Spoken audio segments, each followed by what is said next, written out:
na bino bande ko bozili bakwa kolanda nga mokimo manatome bino bolandi bolamu ya émission na biso esika bozali panza teke et tokopanza teke tokolemba te bande ko lelo soki bomoni nga na liboso etandwaki na bino na kosenga te bosabone massivement po akopanza sango eye kopanza sango eye esika tozali na ye na kanda na ye na esengo te me yambo te tobanda na panza nteke na oyo etali kanda na ngai na kosenga bino nyonso tu bosabone massivement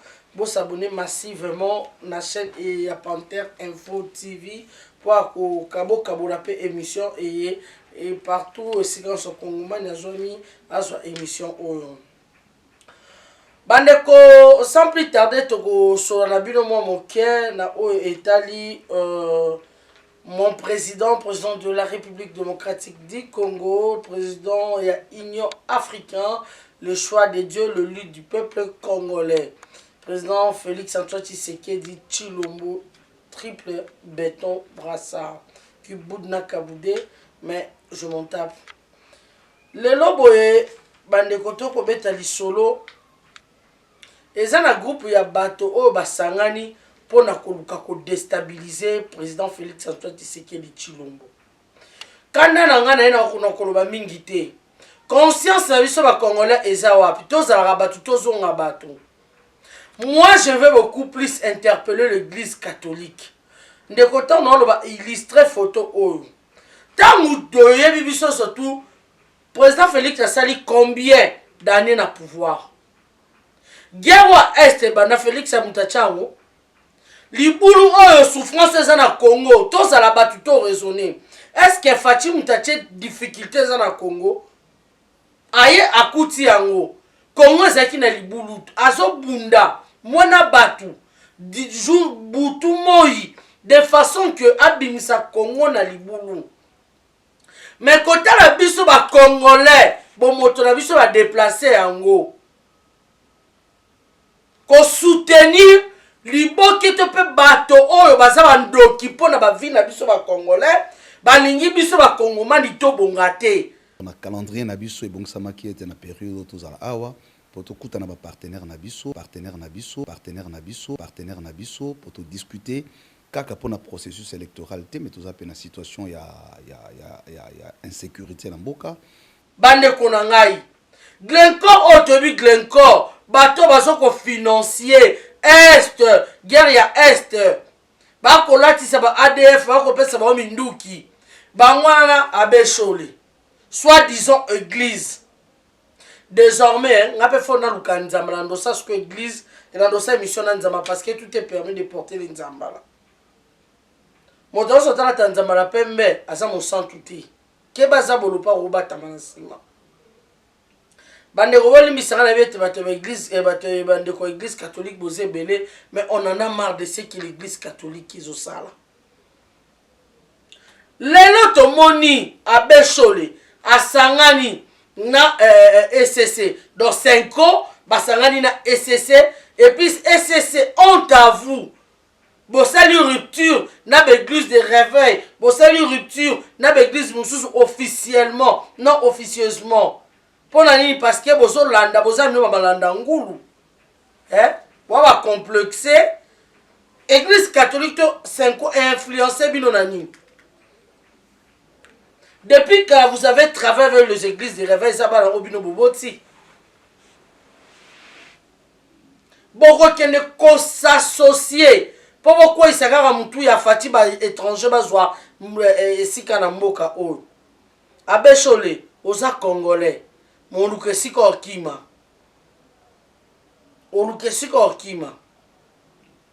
Parce que le Congo ne vous appartient pas qu'à Yomo kwa Bechole. Congo so kwa appartenir à tous les Congolais. L'étranger obino bozo ke koluka. Po ba ozonga na mutu ya abeshole basomela ko caleçon, basomela ko savon, basomela ko mafuta, basomela ko serviette, ofutaka maite, ofutaka courante, ofutaka ndakute. Kolia balesa kayo. Irresponsabilité oza na ngo biso to ba responsable.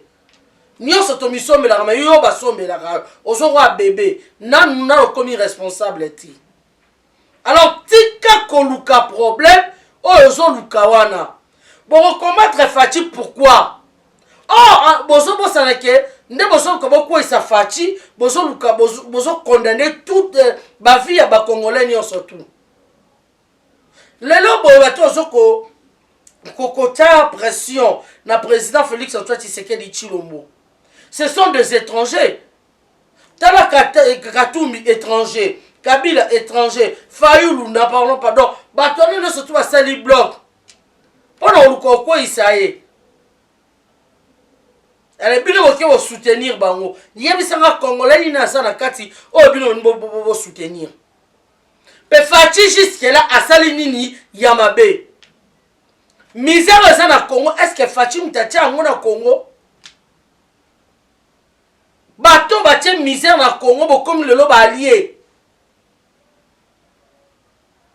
Mais tout ce sur la biso ba Congo to tika sentiment diabolique to za nango malgré tout ce qui na rabe église nango to zo mona mbato mabe ba zo sala mais to zo qui ne ka église to ba iyo pourquoi aveuglement bo ponani. Aveuglement moderne au point. Aveuglement moderne en tout cas no bina na kanda na nesengote. Kala wana ya Kabila sanga na pouvoir. Jamais SSC okenda kina 5 ans bosangana ka bokene koluka boko isa Kabila. Bosala ngote bosala ngote. Mais Félix aya bomi mutute. Asali elonga mabete. Et au contraire, azo sala exploit, azo bunda pour que Congo ebima na libulu ezali. Bino ozo combattre ye, bino bozo bundisa ye. Pona bo gagner nini? Mais botika kizambala botika ba cher bobo sur la poste politique quand même monsieur. Bo batami pe na sima ya église trop. Hein? Boya nga kokota politique ngo officiellement. Bande konanga eza pasi na minute oyo bako se noto Katumbi azo luka poste ba poste régalien na c'est parce que yazana naza congolais. Asa congolais. Et puis son côté les Congolais qui soutiennent ces gens, oui que Katumbi a bunda pour la libumunae, pour l'intérêt personnel nae. Ensuite Fayoulou pour l'intérêt personnel nae. Batana surtout bunda pour l'intérêt personnel. On s'est tout décortiquer ngo na biso so pakata mingi, toza penza na ta mingi te. Fayoulou banda azaka en opposition trahison ça là déjà depuis kala. Aux en opposition, mais aux qui ont soutenu, soutenir candidature ya majorité aux qui a PPRD, ya Kimbuta nananani. Au quoi ça d'abombole? Papa tient envie qu'on siège, tient l'assemblée qui n'a pas siégé. Bah voter loi pour protéger Kabila, tu étais là. Bah voter loi, Kabila sera 680 000 $ par mois. Sans qu'il y a ça les locaux, tu étais là. Soyez peu moi tu vois que les cas qui peuvent l'organiser à adopter au liaki. Le nom leçon morale ni no pe ça ni no bino bo sala quitter o bo rater bo son pour bo ça na Congo quand même hein quand même Fatia sali mutuma bête jusque là bon na tuni motuna na ngezali botengela nga moko Chilombo aso kokate ces gens qui Chilombo kokate oh ya abrebisi ni pas kokate. Est-ce que Chilombo mutatu atuma libulu oh misère toza na Congo et ou pas Chilombo. Eh Fachi aye kokuta na biso na bino to yebi. Misère oh eza 18 ans oh bata Kabila batomol Katumbi ozo landa lelo ba mbongo na bo landa. C'était qui minéré pendant 40 ans. Hein? 40 ans yena Kabila. Bateki uranium et qui se retrouver na Corée du Nord pour la ndengeni. Les lorsque qui djihadistes to ba Kaïda de Soya Makasi c'est grâce à Katumbi na Kabila au balinga déclenché 3e mondial. Est-ce que vous ignorez ça? Batekeli batwana nyo surtout ba uranium pour ça ba armée nucléaire ba balancer ordre mondial. Bato basaki en paix bon ba sali ba guerre ba ki osaba minduki na bango pour ba lukalini attaque ba ça contre les États-Unis et voilà ça qui est 3e guerre mondiale. Mbandeko. Voilà na Katumbi na Kabila. Les kaka. Donc les cas qui forment kaka. Nyai, Yamalongo Zate, les caca. Donc Katumbi Kabila caca. Katumbi Kabila K. Les caca. Bobo sani nyonso o batwana les caca basali. Et bolingi bola tisango mwana batu Félix Antoine Tshisekedi Tshilombo. Au moment où vous savez bien que son père était en opposition, il luttait pour que tout soit au moins liberté, tout bimana gouffre o batwana badaki kokocha biso. Eh ben ingrat, vous avez tous oublié Bitumba oh papa na yabunda n'a pas de temps.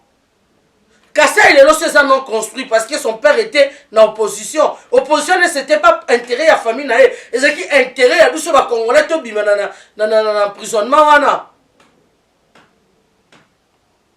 Les langues na holo bana bino liberté d'expression. Bon ba bominga ba bato belé ba so ganga de n'importe quoi. Bon ba bomi bango. Mais la table Kabila na ndako loba. Au moins il a sauvé le pays à Zobunda. Tant même ma idée constructive, non, nous sommes là pour lui combattre. Tout ça, pour nous tirer la pression, voilà nous les Congolais. Voilà. Abécho le honte à vous. Honte à vous. Ici, église catholique, Sony. Et non seulement yo, la 5 ans au Bimba. La 5 ans au Bimba. Des fois, je regrette na son éminence, paix à son âme, le défunt papa Nabiso, cardinal Nani Mosengo. Bon, il faut canate 5 ans parce qu'il vous disait des choses vraiment dans la Rambongo. Voilà. Nathan Kabila, on avait deux grands leaders, Papa Etienne et Mosengo. Parce que pendant qu'on y a canate, Tobimisa va to panzanteke, Tobimisa. La vérité à moi, Tobimisa. Moi, j'ai travaillé 10 ans à l'église catholique, 10 ans à la télévision catholique à temps plein. S'il vous plaît, à temps plein. Dimanche, dimanche. Pas de repos. Dimanche, donc, il y a un reportage à ma messe. Vous voyez, tu as cabino, la vérité, alors, président, pour la ministre catholique, ils ont payé depuis 2013. Non payé. Depuis 2013, la RTC, Jean Bazan non payé. Vous avez le so ils vont protester, un mouvement des équipes sur la haut. So ils vont protester et comme apostolat. Ils vont laisser un apostolat.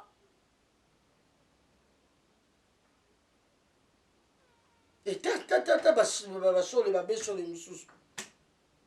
faut avoir honte. Non, on fait ça pour la... Tu fais ça pour ton ventre, Chole. Enveloppe kaki.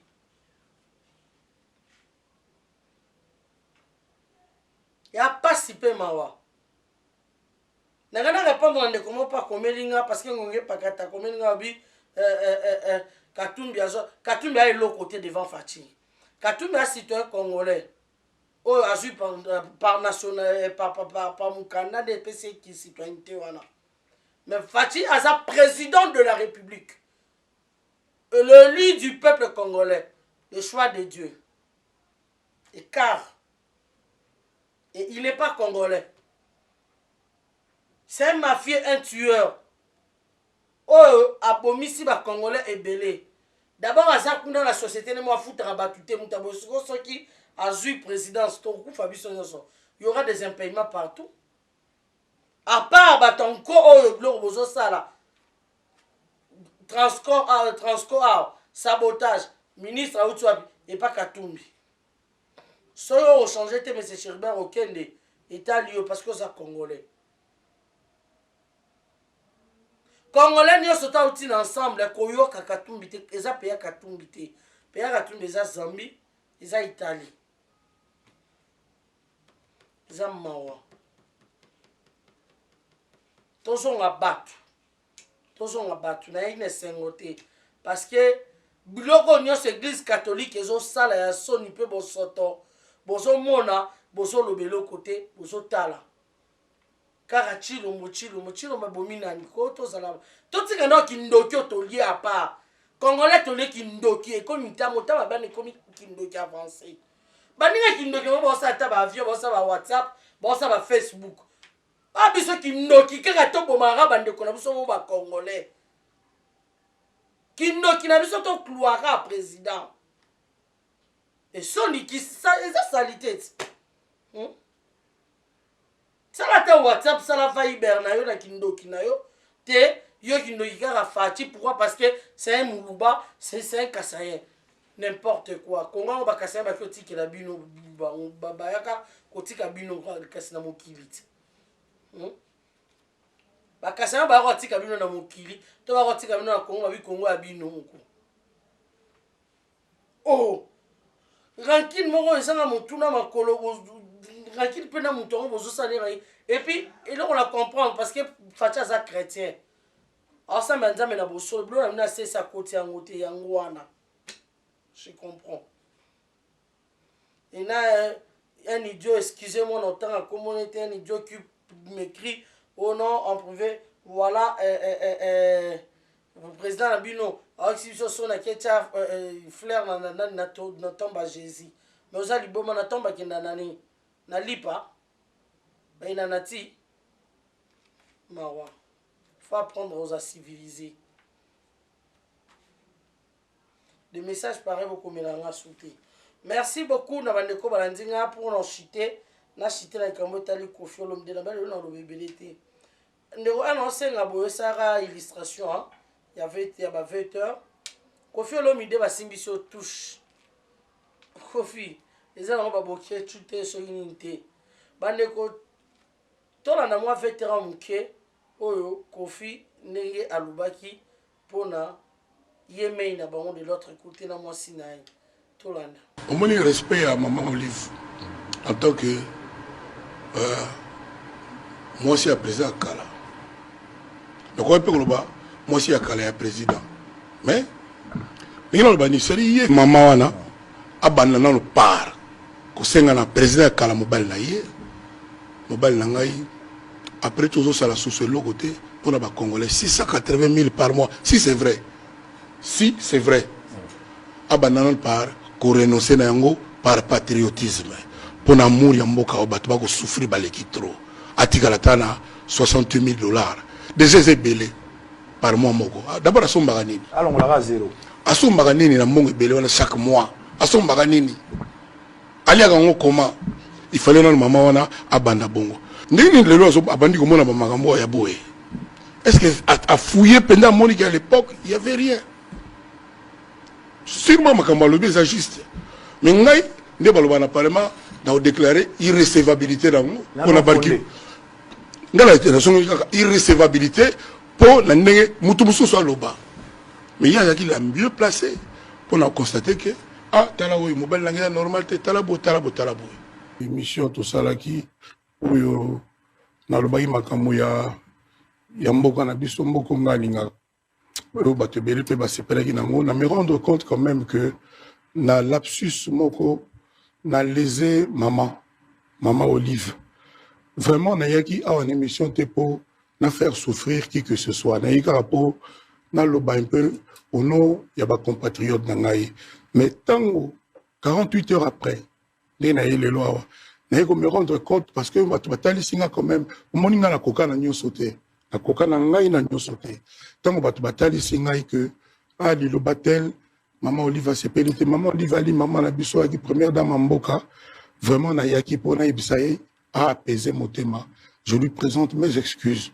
naza gentleman naza mobali yango nakoki te naza na problème na ye et à travers ye bamama le mosusu bakanisa nasaki na nkono eza kaka lapsus ndenge baloba monoko ozanga libaku te yango na ye spontanément mais alors spontanément 48 heures après naloba na ye que vraiment maman Olive Lembe madame Olive Lembe mes excuses eza lapsus ce n'est pas ce que je voulais dire tant on a le bagi boy le contraire on est dans le temps on a kanisi boy le contraire on est bimi. Est-ce qu'on peut conclure ici que Koffi Olomide artiste musicien est revenu parce qu'il vit des pressions après cette émission, cette pression babimi si ma photo a peu perdu à Kalabara peut-être à cause de ça l'olobité Après, il me vérité, la gamme sonne la zone nangai.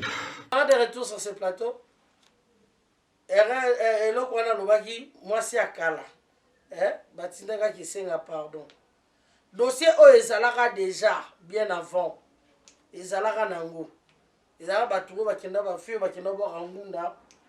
Ba mekaro le erreur basaka batanga ba kombo no ebi atanga komba kofi patati patata. Mais Kofi le roi zaka na ngambo ya pouvoir wana à l'époque. Nde ba protéger ba senga ba étouffer dossier wana. Mais eloko salami no fungola bino no panzanteke. Base akese nga pardon ba yambi pardon na motema malamu te. To bandima ki onte ba bon basa bata ya ba kieto ba linu ba finir les boutons. Ba nga ta bo kabone so yo zongi bo sekala mo ba ododa yo bazaka ba tuté ba ta confiance te. Oma ba se ki so en éclat kieba. Mbumba na cesse batwana. Non c'est un pardon mango c'est un pardon avec sincérité deux ans pour va simbiso touche ba la musi dossier ko la musa ba lesi kolesa de la kisi message va sur Luka Bahati à côté là sur côté ndima ya message va sur confident ça touche o outi na ngambo no ba passer des fois et rattraper biso pour ça ra boniata ngambo wana. Il fallait moi qui m'a bêtise. Merci beaucoup. Excusez-moi, on a lésé.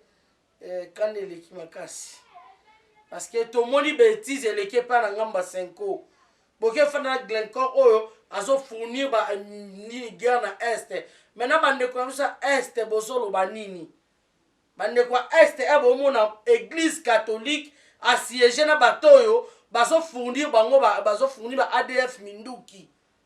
Baké ko négocier nini ba pia bango. En retour de quoi? Minerai, église catholique a minerai ça na est. Bilon de Bosibir. Mais bo kenda kota ba église na bango. Na on va prendre pas avec église o ba kabone et c'est boti que c'est ça qui na alanda complexe à jouer dans l'église catholique au beta na mironzunga.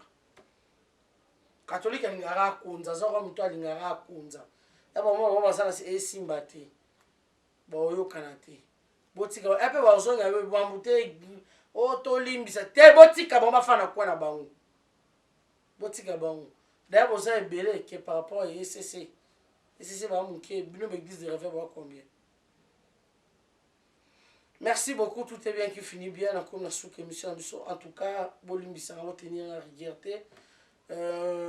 Merci à pasteur Jacques Foulakanda, pasteur Faya Norwiner, ici Kozali. Merci à maman Odito. Merci beaucoup à maman Katika Bedi. Pasteur Jacques Foulakanda, maman Tété Foulakanda, na Lyon. Merci. Na papa Antoine Nzundu, Sika Ozali. Papa Emile Jansi Ludiakombo.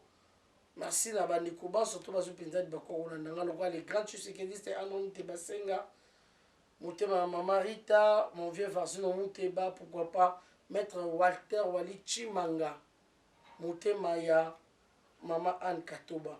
Merci na mon vieux Jean-Claude Mboulou na Londres. Jean-Claude Mboulou moko opa ko sala misala ko sunga Fati président Fati CCC alingi kutu batu ba yebate. Merci na yo Maman Chenindaya, merci na maman Chantal Mboulou-Kadi. Et si vous allez, Nzambe apambola bino, mon vieux Dikens Kazadi, Tokutani Mbalasima Ekoya, mon vieux Sugar Freeman. Bye.